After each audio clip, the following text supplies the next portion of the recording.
Bienvenido Ramón Espinar a Público Televisión, ¿qué tal? ¿Cómo estás? Bien, muchas gracias. Contento con la Liga que ganó el Madrid ayer y muy atareado con las mociones de censura que estamos presentando. Muchas gracias por hacer hueco. Acaban de ofrecer retirar la moción en el Congreso de los Diputados contra Mariano Rajoy si el PSOE presenta una iniciativa propia. ¿Qué es lo que esperan que haga el PSOE realmente? Bueno, yo creo que ayer todavía es pronto, ¿no?, para un análisis en profundidad de lo que pasó en el PSOE, pero creo que ayer las bases del PSOE lanzan un mensaje y es que quieren que el PSOE cambie, ¿no? Yo creo que Pedro Sánchez representaba en esa elección interna una apuesta por el cambio en el PSOE. Ahora a Pedro Sánchez le toca demostrar que no es el mismo Pedro Sánchez que ya fue secretario general del PSOE, sino que efectivamente hay una apuesta por un modelo de país alternativo al del Partido Popular.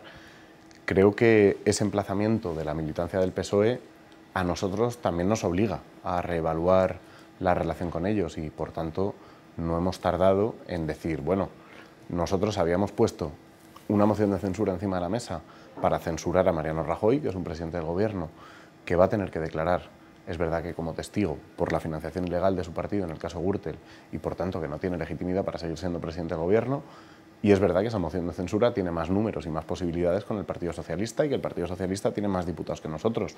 Por tanto, si el Partido Socialista quiere coger la bandera de la moción de censura, estamos encantados de pasar el testigo. Se han apresurado a tender la mano a Sánchez y a redefinir esas relaciones cuando aún ni siquiera tiene poderes ejecutivos y no los va a tener hasta que el Congreso Federal se los dé en junio, a finales de junio. ¿El resultado del PSOE y la victoria de Pedro Sánchez favorecen a Podemos? Yo desconozco la situación interna de Pedro Sánchez y desconozco la situación interna del PSOE. Lo que creo que es deseable es que termine el lío para que podamos hablar de modelo de país y de proyecto de país. Y sobre si nos beneficia o nos perjudica un candidato u otro en el PSOE, mucho respeto por sus procesos internos. ¿Hubieran planteado esta misma oferta que han sacado hoy si hubiera sido la elegida Susana Díaz? Sí, yo creo que sin ninguna duda. ¿Esta oferta es extensible a la Asamblea? ¿Esta petición de que ellos presenten su propia moción porque tienen más números, tienen más diputados? En la Asamblea ya lo hicimos. Ya le dijimos al Partido Socialista cuando nos reunimos con ellos que ellos tienen 10 diputados más, por tanto que entenderíamos que esta moción de censura la encabezara el Partido Socialista. Pero lo rechazaron porque entendían que no era su momento. Yo lo que creo es que en política uno no está para elegir su momento, sino para hacer lo que hay que hacer en cada momento. Todo el mundo fantasea y explora escenarios. Dijo cuando hablamos hace un mes sobre los contactos con el Partido Socialista y habló de que tendrían que tener reuniones oficiales. Ya ha habido reuniones oficiales y no se han saldado en un acuerdo ni con el PSOE ni con Ciudadanos. ¿A qué se debe que no hayan sido capaces de entenderse? No, yo creo que Ciudadanos está, digamos, protagonizando una operación de transformismo político. Ellos se presentaron a las elecciones diciendo que querían regenerar la vida pública y cambiar las cosas, y han terminado por ser el felpudo del partido más corrupto de Europa. Son la garantía de que el Partido Popular, haga lo que haga y pase lo que pase, va a seguir gobernando. De hecho, dijeron en la Asamblea de Madrid, vamos a ser muy contundentes con Cristina Cifuentes si la imputan, como en Murcia. Bueno, pues esa postilla final de como en Murcia da la idea de que Ciudadanos es prácticamente un producto de laboratorio político para garantizar gobiernos del Partido Popular. ¿Qué le vamos a hacer? Hablando de Ciudadanos, nos enterábamos hoy de que han votado en contra de que Cifuentes dé explicaciones ante el Pleno el día 23. Sí que han permitido que comparezca el día 2 en la reunión de la comisión que estudia la corrupción. ¿A qué se debe este cambio? ¿Por qué se vota así en unas comisiones y no en otras? Bueno, porque la propia Cifuentes ha asumido que tiene que comparecer ante la comisión de corrupción. De hecho, tiene mucha prisa. Que los tiempos sean los que tengan que ser y que Cifuentes comparezca en la comisión de corrupción cuando tenga que comparecer, no sea que la prisa de Cifuentes por comparecer en la comisión de corrupción tenga que ver con el secreto de sumario y con que ahora tenemos poca información para interrogarla y ella quiera, pues digamos, aprovechar esos tiempos, ¿no? Y respecto a que Ciudadanos no quiere que Cifuentes comparezca en el Pleno para hablar de corrupción, bueno, es que están operando como un cortafuegos de Cristina Cifuentes. Yo creo que además, cuando uno enciende la televisión, muchas veces corre el riesgo de pensar que Ciudadanos está siendo muy contundente contra Cristina Cifuentes, de boquilla, porque en lo que tiene que ver con las responsabilidades políticas son uña y carne. ¿Van a volver a reunirse con Ciudadanos pese a ello y aprovechando el cambio en el PSOE se van a volver a reunir con el PSOE? No, con Ciudadanos intentamos reunirnos y nos dijeron, si es para hablar de moción de censura, no hay nada que hablar porque nosotros no estamos de acuerdo. Y dijimos, pues con toda la cordialidad, que estupendo, pero que que estábamos en posiciones antagónicas, y con el Partido Socialista seguimos hablando, pero ya digo, son ellos quienes nos tienen que decir, oye, mira, de lo que os dijimos hemos cambiado de posición, ojalá lo hagan. Casi un mes después de que anunciaran por primera vez esta moción fue cuando estalló el famoso informe de la Guardia Civil, que son dos, a Cristina Cifuentes. La vía de defensa hasta ahora ha sido que es una conspiración en su contra, que la UCO emite juicios de valor y el recuerdo de que el juez ha rechazado imputarla. ¿Cómo valoran las explicaciones de Cifuentes? ¿Y qué es lo que hay hoy sobre la mesa? Porque la vía de defensa del Partido Popular es que no se la impute, que el juez ya ha dicho, señores, no hay que imputar a nadie. Yo diría dos cosas. La primera, hay un primer informe de la UCO y el juez Velasco dice, de momento no imputo. Después hemos conocido el ascenso del juez Velasco. Y después hemos conocido un segundo informe de la UCO que insiste en la necesidad de imputar a Cristina Cifuentes. De hecho, a los otros tres que están en su misma situación procesal se les ha imputado. Por tanto, eso de que el juez ha dicho que no hay que imputar a Cristina Cifuentes, lo vamos a ver, ¿no? Yo creo que ese tipo de aseveraciones, cuando no está cerrada la posibilidad de que esté imputada, tienen las piernas cortas. Vamos a ver si la imputan o no. En todo caso, no creo que haya ninguna relación. En todo caso, dos elementos de análisis. Primero, no estamos hablando en el caso de Cristina Cifuentes de responsabilidad judicial, porque nosotros pusimos en marcha la moción de censura antes de conocer el informe de la UCO sobre la cafetería de la Asamblea de Madrid. Estábamos hablando de responsabilidad política en Lezo, de haber sido consejera en Fundescam, que era el epicentro de Gürtel y Púnica, y de haber sido consejera en el canal de Isabel II, que era el epicentro de Lezo. Es decir, de una señora que tiene responsabilidad política en lo que ha hecho el PP. Estamos ante... El PP dice, Podemos está impugnando el pasado del PP. No, estamos impugnando a dirigentes políticos del presente que no pueden huir de su pasado, que no es lo mismo.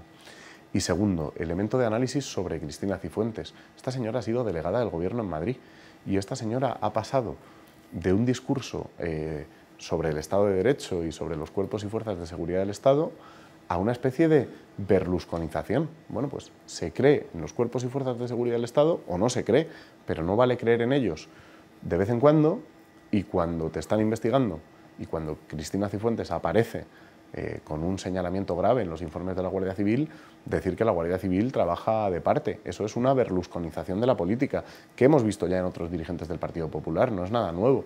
Pero hombre, Cristina Cifuentes se presentaba a sí misma como otra cosa. Nosotros ya sabíamos que no lo era, pero simplemente se está constatando con los hechos que Cristina Cifuentes sencillamente la misma cosa que el PP. La Guardia Civil considera en esos informes que incurrieron en incompatibilidad también al ser juez y parte, al estar en la mesa de contratación y al mismo tiempo en el comité de expertos. ¿Qué es lo que hay que explicar? ¿Qué es lo que Cifuentes tiene que explicar el día 2 de junio? Puntos concretos que haya que clarificar. Bueno, estudiaremos la comparecencia y estudiaremos si finalmente comparece, pero es evidente que primero tiene que explicar por qué estaba en la mesa que adjudicaba la contratación, digamos, incurriendo en una incompatibilidad de cargos. Eso nos lo va a tener que explicar. Nos va a tener que explicar por qué además jugó un papel a favor de la concesión a Arturo Fernández de la cafetería de la Asamblea de Madrid, cuando ella siempre ha dicho que ella no tenía nada que ver con los líos del Partido Popular de Madrid, que tenían mucho que ver con Arturo Fernández. Con una causa abierta en Púnica sobre eso. Por eso. Y nos va a tener que explicar también, bueno, ¿qué es esto de Cristina Cifuentes como marca denostando al PP y al margen del PP? Y después como perejil de todas las salsas de la corrupción del Partido Popular. Ya digo, no necesariamente con responsabilidad judicial, pero sí política. Exacto, es que lo que parece que está sobre la mesa es que en base a medios y al discurso general, sobre todo del Partido Popular, se da la impresión de que como Cifuentes no ha sido imputada hoy por hoy, parece que no hay ninguna responsabilidad. Claro, pero si además tampoco la imputación es la prueba del 9 de nada, ¿no? Nosotros respetamos la presunción de inocencia, tendrán que ser los jueces quienes digan si Cristina Cifuentes tiene responsabilidad judicial y si tiene responsabilidad penal o si no la tiene, y ahí no entramos ni salimos. De lo que estamos hablando es de responsabilidad política. Y una pregunta, ¿tiene Cristina Cifuentes legitimidad para firmar un contrato más en nombre de los madrileños después de lo que hemos conocido? Yo diría que no. Yo diría que quien estaba en el Consejo de Administración del canal de Isabel II y no hizo nada contra el desfalco de Ignacio González, quien estaba en el Consejo de Administración de Fundescam y no hizo nada contra Púnica y Gürtel, quien estaba en la contratación de la cafetería de la Asamblea de Madrid y no hizo nada contra una contratación irregular a favor de Arturo Fernández, no debería firmar más contratos en nombre de la ciudadanía madrileña. Por eso hemos presentado una moción de censura, porque es una señora que está deslegitimada. Si la foto fija que nos vamos a encontrar en la Asamblea de Madrid es una Asamblea de Madrid que cierra filas con Cristina Cifuentes, el problema ya no será la erosión de Cifuentes, será la erosión de las instituciones. La Asamblea de Madrid no estará representando a una mayoría social que en la Comunidad de Madrid quiere gobernantes decentes. ¿Por qué no incluyen la petición de investigación a Cifuentes de la Guardia Civil en la moción de censura, en el texto que han registrado esta mañana? Sí que hablan de Lezo, hablan de las acciones de Ignacio González y de Aguirre y de cómo Cifuentes profundiza en esas políticas, pero no mencionan explícitamente esto. Porque queremos hablar de política y no de responsabilidad judicial. Porque hay otro elemento para la moción de censura, además de la responsabilidad de Cifuentes en materia de corrupción, que tiene que ver con su labor de gobierno. Nosotros no solo presentamos una moción de censura a la corrupción del PP, presentamos también una moción de censura a un modelo de región que está basado en la corrupción y que está agotado. ¿Por qué digo esto? Pues muy sencillo, porque el PP nos ha contado que defiende la libertad de elección en educación y se gasta un 40% del presupuesto público en colegios concertados. ¿Cuándo tomó esa decisión el Partido Popular? ¿Cuando decidió que sus valores apuntaban a la concertada o cuando Granados se estaba llevando 1 millón de euros por colegio concertado? Idéntico caso con la sanidad privada. ¿Por qué se han construido 7 hospitales de gestión privada en la Comunidad de Madrid sin agregar una sola cama al sistema público de salud y ahora buena parte de la gente que estaba en la Consejería de Sanidad está en Capio, IDC, Quirón Salud o como se llame ahora ese entramado privado que está saqueando la sanidad privada la sanidad pública de los madrileños? Hay intereses personales, hay beneficio privado y hay corrupción detrás de cada decisión estratégica del Partido Popular en la Comunidad de Madrid. Por tanto, nosotros no ponemos solo sobre la mesa que son corruptos, ponemos sobre la mesa también que hay otro modelo, que esto le ha costado muchos millones de euros a todos los madrileños y que hay un modelo de Comunidad de Madrid, que hay un modelo de región y que hay un modelo de país que es más decente, que es más digno, pero que además es más eficaz para salir de la crisis. ¿Ha afectado la presentación de esta moción y las posteriores revelaciones de Cifuentes a la vida de la Asamblea, a cómo se relacionan con el Partido Popular, o cómo se gestiona y cómo se procede en el día a día del Pleno? Claro, nosotros precisamente queremos huir de la normalización. No puede ser que el hecho de que la corrupción del PP de Madrid sea cotidiana la convierta en un fenómeno normalizado. No puede ser normal. No podemos ir al Pleno de la Asamblea de Madrid a sentarnos allí y a hablar sobre problemas que afectan a la Comunidad de Madrid como si no estuviera pasando nada. Tenemos que hablar de los problemas de los madrileños, pero sobre todo tenemos que hablar de uno de los principales problemas que tiene la Comunidad de Madrid a día de hoy, y es tener al frente a una señora que es presidenta de la Comunidad de Madrid, pero que no tiene legitimidad para firmar un contrato más en nombre de los madrileños. ¿Sigue abierta la posibilidad de que, si el PSOE se suma, estudien otras opciones? Esa posibilidad lleva abierta desde el primer día. El problema no es ese, el problema es que el Partido Socialista está paralizado hablando de su interna en lugar de hablar de los problemas de los madrileños. Y nosotros les dijimos, queremos construir con vosotros una alternativa en la Comunidad de Madrid, pero la Comunidad de Madrid no puede estaros esperando eternamente. Presentan la moción de censura con Lorena Ruiz Huerta como candidata. ¿Cómo deciden a esa persona y si se ha planteado en algún caso que fuera usted, en este caso, quien fuera el candidato? No, era razonable que a esta moción de censura presentáramos a la portavoz en la Asamblea de Madrid y esta propuesta se le hizo al Consejo Ciudadano el pasado viernes, un Consejo Ciudadano en el que estuvo también el Grupo Parlamentario de la Asamblea de Madrid, y de allí salió la propuesta de que Lorena Ruiz Huerta fuera la candidata. En todo caso, yo seré la persona que presente la moción. Y Jacinto Morano también, ¿no? Y Jacinto Morano hará el turno de portavoces, porque claro, siendo la portavoz la candidata, alguien tenía que ocupar ese lugar y ese era el secretario general del grupo, que es Tito. ¿Han hablado de esto con Íñigo Errejón en su calidad de candidato a representar al partido en las elecciones autonómicas? ¿Ha tenido algún peso? ¿Han hablado con él algo sobre la moción de censura? Sí, hemos hablado de esto con mucha gente. Digamos que la reunión inicial en la que Podemos en la Comunidad de Madrid discutió sobre la moción de censura fue una reunión en la que estuvieron invitados secretarios generales y responsables de organización municipales, el Grupo Parlamentario de la Asamblea de Madrid y la Ejecutiva Estatal, de la que es miembro Íñigo, y por supuesto participó, además yo creo que con una intervención que tuvo mucho valor y que tuvimos en cuenta. Yo creo que esta cuestión de la moción de censura además ha sido, digamos, después de Vistalegre, un momento de unidad en Podemos, y un momento de unidad en torno no tanto a la discusión sobre las identidades o sobre lo bien o mal que nos llevamos, sino unidad en torno a una propuesta política que nos ha hecho discutir en torno a la propuesta política y mejorarla. Todas las aportaciones, tanto las de Anticapis como las de los compañeros o la gente de Íñigo, se han incorporado por la dirección, han sido asumidas y han enriquecido la propuesta y la han hecho mucho más fuerte. ¿Cuáles eran esas propuestas, si se puede desglosar alguna? Bueno, hubo muchos elementos de análisis y de crítica, digamos que permíteme también que reserve las cuestiones que tienen que ver con reuniones internas para la reunión interna, ¿no? No es bueno digamos, desmembrar cuáles son las propuestas de cada uno o cuáles son las reticencias de cada uno en determinado momento para una propuesta política. Lo relevante es que la que salió es la de todos. Sí, que en cualquier caso han respaldado públicamente el propio Íñigo Errejón la moción de censura. Sí, claro. El 94% de los militantes son los que dijeron sí a la moción de aquellos que participaron en la consulta. Se han reunido con comisiones y con UGT, que también han defendido que esta moción, pues eso es positiva porque no se puede mantener la corrupción del Partido Popular. ¿Cómo han hecho el programa? ¿Han contado con ellos? ¿Cuándo lo presentan? Sí, nosotros hicimos, digamos, establecimos o balizamos 3 ejes fundamentales para esta moción de censura. La primera, que fuera popular, es decir, que trascienda las paredes de la Asamblea de Madrid, que trascienda a Podemos. Y creo que lo hemos conseguido. Creo que esta moción de censura no es una moción de censura de Podemos contra el PP. Creo que es una moción de censura de la Comunidad de Madrid contra el PP. Y eso es muy relevante. Es un pueblo quien está defendiendo las instituciones dignas y no un partido. Y eso es fundamental. El segundo elemento era la participación, que tenía que ver con la consulta, pero que tenía que ver también con una ronda de contactos con un montón de agentes sociales que nos han hecho saber cuáles eran sus demandas fundamentales para la Comunidad de Madrid, cuáles eran sus propuestas para la Comunidad de Madrid, y se han integrado en una propuesta de programa que vais a conocer en las próximas horas o en los próximos días, si me apuran mucho, pero pronto. ¿Qué nos puede avanzar del programa? El trámite ahora está entre 5 y 20 días hasta que se haga el debate de la moción, si mal no recuerdo. Yo creo que hay muchas cosas en el programa, ¿no? Digamos, una construcción de fondo de un modelo de región que es netamente diferente al del Partido Popular, que no tiene que ver con atraer inversiones de capitales extranjeros permanentemente como único modelo, sino con la apuesta por un modelo productivo y por la generación de valor añadido en la Comunidad de Madrid, por un modelo fiscal que no haga que las rentas del trabajo, o sea, que todos los trabajadores estén pagando muchos impuestos, mientras que las rentas del capital no los pagan, ¿no? Por caracterizarlo, los trabajadores de la Comunidad de Madrid pagan un 21% de IRPF todos los meses, se les retiene, siempre, ¿no? Y luego además hacen la declaración de la renta. El Corte Inglés lleva 3 años pagando 0 euros de impuestos en las arcas públicas. Por tanto, a esa situación fiscal hay que darle la vuelta. Y hay como 3 propuestas que yo creo que balizan un poco el conjunto del programa. La primera tiene que ver con una tarifa única de transporte en la Comunidad de Madrid.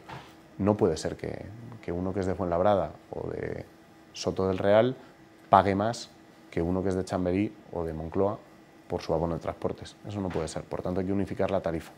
La segunda tiene que ver con una renta básica madrileña, porque somos la región más desigual de este país y porque mientras hay, digamos, un elemento de puntero, ¿no?, de economía y de rentas del capital en la Comunidad de Madrid, hay más de un 20% de la población que está en riesgo de pobreza y eso hay que compensarlo. Por tanto, vamos a apostar por una renta básica madrileña.